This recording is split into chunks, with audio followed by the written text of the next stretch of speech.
Hola queridos amigos, nuevamente con ustedes, su doctor Tigre, el que ronca en esta negra noche neoliberal.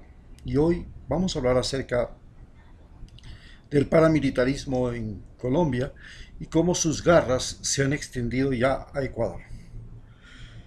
El paramilitarismo lo encabeza Uribe y se originó ya en la época de las grandes plantaciones de banano en el Urabá.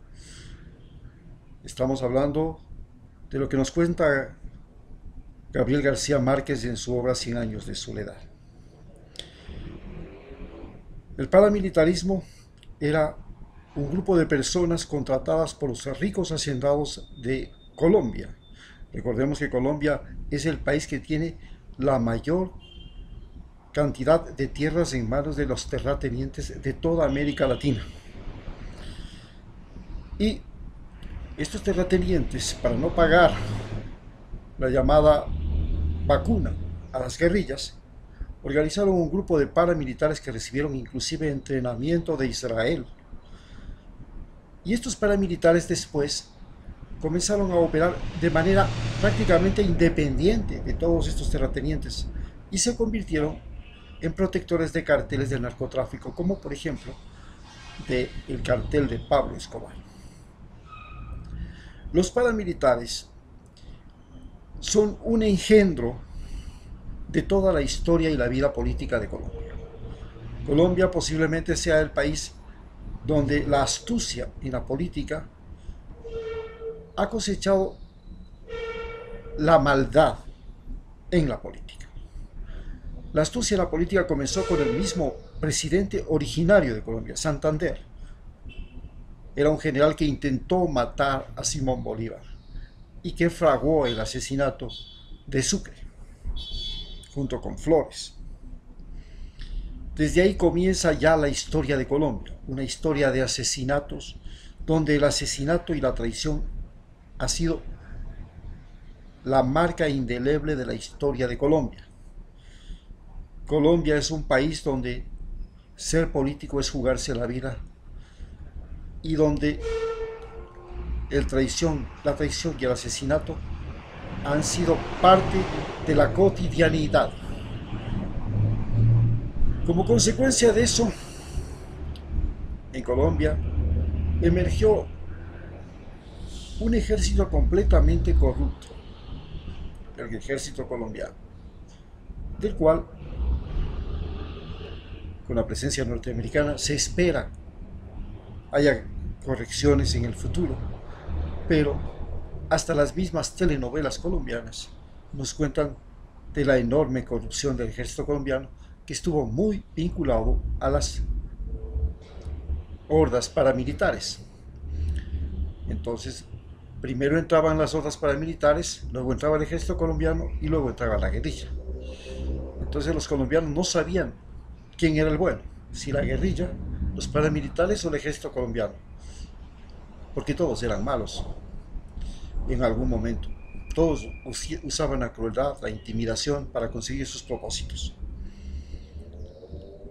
En la hacienda de Uribe, al parecer, se formaron los paramilitares. Y es por eso que Uribe hoy se ha visto obligado a renunciar a la senaduría de Colombia, siendo el senador que con más votos ganó una elección en la historia de Colombia. Hoy tiene que renunciar a ella porque la Corte Suprema de Colombia lo ha sindicado en la organización de las bandas paramilitares y muchos crímenes de las bandas paramilitares. Pero, ¿de qué nos sirve hablar de Uribe? ¿Por qué tenemos que mencionar a Uribe y por qué tenemos que meternos en la política colombiana? Porque sencillamente Uribe ha logrado extender sus manos sucias hasta Ecuador. ¿Cómo lo ha logrado hacer? Lo ha logrado hacer a través de Fernando Valda. Fernando Valda era un afiliado de Alianza País que empezó sus funciones siendo un cepillo, un esbirro, un coqueto de Rafael Correa. Rafael Correa lo ubicó en el Banco Nacional de Fomento, donde con otro de apellido Naula era los dueños de 60 millones de dólares y pretendían con esos 60 millones de dólares comprar la conciencia de los campesinos a través de afiliaciones a un nuevo partido político que no fuera Alianza País, un partido de propiedad de ellos. Igual que lo que hizo González con el Seguro Social y el Seguro Social Campesino. Ramiro González, ex prefecto de Pichincha. También organizó un partido que se llama Avanza y que llegó a ser inclusive la segunda fuerza más poderosa del Ecuador en las anteriores elecciones municipales o elecciones seccionales que llamaríamos. Ese mismo juego quiso hacerlo Balda, traicionar a su propio partido y crear otro. Por eso fue sacado del cargo e inmediatamente le vinieron encima las deudas, las pensiones alimenticias, y como no tenía para pagar las pensiones alimenticias, y eso significaba ir a la cárcel, salió corriendo de Ecuador y se fue a refugiar en Colombia. En Colombia se hizo pasar por un perseguido político de Rafael Correa y, por supuesto, había una persona en Colombia que odiaba a Rafael Correa con todas sus entrañas, el presidente Álvaro Uribe. Álvaro Uribe había organizado una invasión a Ecuador encabezada por el expresidente Santos, su ministro de Defensa, y en la zona de Angostura, en la provincia de Sucumbíos, lograron matar al segundo de las FARC, Reyes, matando también a algunos ecuatorianos. Esta acción de violación del territorio ecuatoriano fue el motivo para que Rafael Correa inclusive rompiera relaciones diplomáticas con Colombia. No había considerado Álvaro Uribe que Ecuador era el país que estaba dando refugio a miles y miles de colombianos que vivían el desamparo del Estado, la persecución y la violencia. Ese montón de colombianos que llegaban encontraban en Ecuador escuelas, centros de salud, lugares para vivir sin tener que pasar por campos de concentración, zonas de aislamiento ni nada de eso. Ecuador les abría las puertas y los recibía como hermanos sufridos a los colombianos. 200.000 colombianos llegaron a Ecuador. De ellos 60.000, casi 70.000 fueron recibidos como refugiados. Pero hoy que pasaba por aquí, por la calle Roca y Reina Victoria, donde hay una oficina para recibir a los refugiados, me ha llamado nuevamente la atención ver una enorme cola de colombianos, también venezolanos, pidiendo refugio. ¿Y por qué piden refugio en estas alturas? Porque ha retornado Uribe, ha retornado con su presidente nuevo. El nuevo presidente de Colombia es el títere de Uribe.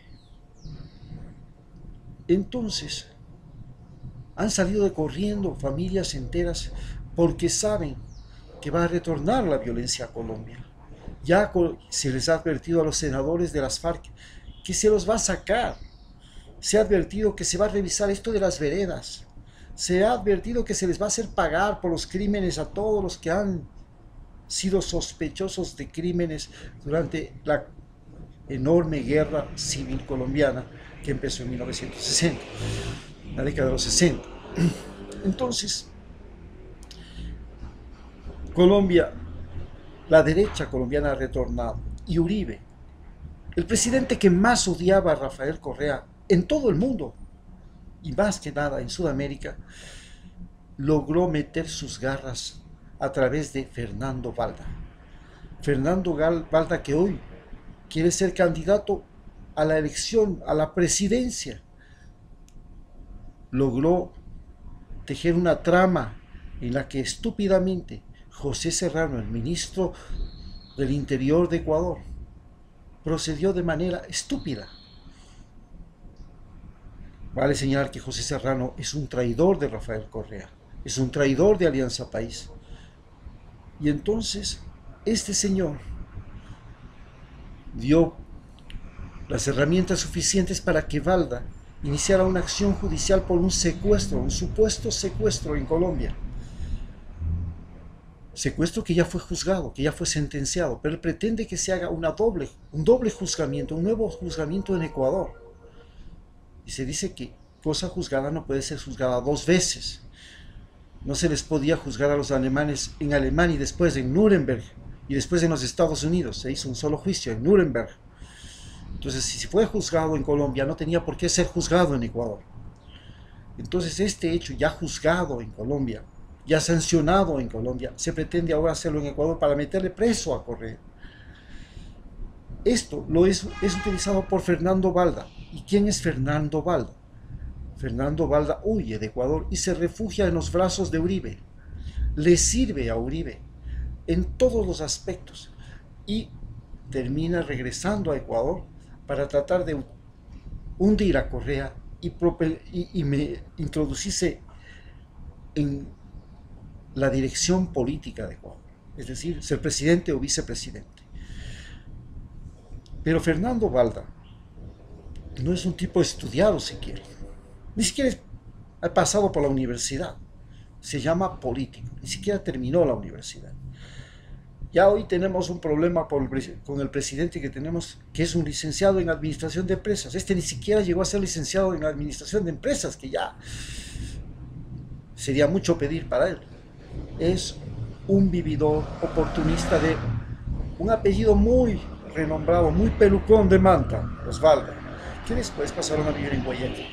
Él es un pelucón de Guayaquil. Él no es un pobre ni nada, es un pelucón, un niño metro, con uñas pintadas, bien detallado y todo, y que encuentra refugio en una compañía minera de dudosa reputación que está dándole amparo en la avenida El Salvador, y que le está dando todo, le está costeando todo. Son enemigos de Correa también. Evidentemente, los mineros enemigos de Rafael Correa no son los mineros chinos que están sacando el cobre, no son los mineros canadienses que están sacando el oro. Los mineros que son enemigos de Rafael Correa son aquellos a los que él, mediante la ley y el ejército, les quitó la explotación ilegal del oro, mediante los mineros ilegales del río Santiago, de Zaruma y de otras zonas del país. Estos vendían su producto a las empresas mineras, que a su vez les proveían de dinamita, retroexcavadoras, bombas de succión del fondo de ríos, etcétera, etcétera. Entonces estas empresas resentidas con Correa son las que ahora están financiando a Balda. Toda esta estrategia, en el fondo, es la estrategia de Álvaro Uribe, un presidente que ahora tiene que rendir cuentas porque sus paramilitares, la gente que él formó en la hacienda suya y de su padre, que inclusive uno de sus hermanos ya está sindicado por este delito de paramilitarismo, se encuentra en grave situación. Los paramilitares que han sido detenidos y capturados están viviendo extorsiones y presiones para no declarar lo que ha hecho Álvaro Uribe por ellos y con ellos. Estas grabaciones de que Álvaro Uribe financió, ayudó, promovió al paramilitarismo en Colombia son las que han obligado al expresidente colombiano a renunciar a ser la senaduría y a rendir cuentas ante la justicia. Pero en Ecuador, vuelvo y repito, Fernando Balda, amigo íntimo de este gestor del paramilitarismo colombiano, pretende ser presidente o vicepresidente del Ecuador a través de un escándalo en el que quiere meterle preso a Rafael Correa. Tengamos conciencia entonces de que el paramilitarismo colombiano está pretendiendo meterse en Ecuador y Álvaro Uribe quiere meter sus sucias manos como ya lo hizo cuando fue a matar a Reyes en Angostura. Muchas gracias.